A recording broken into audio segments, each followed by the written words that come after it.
to my countrymen, just to give you the current situation.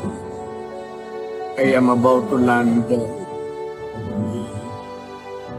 sa Hague. Galing ako Dubai. Stopover for last. It's a long haul, it's a long flight. Okay ako.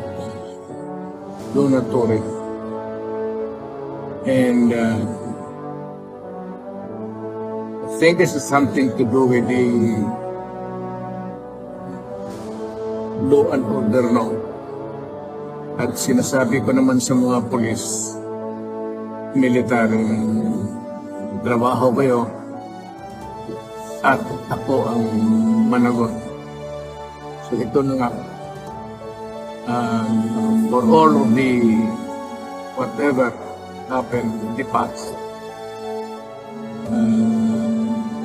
ako na yung front sa ating law enforcement at military. Sinabi ko na I will protect you and ako ang managot sa lahat. This will be a long legal proceedings.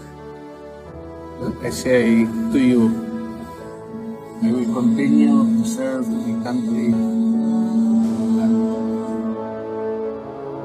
so be it.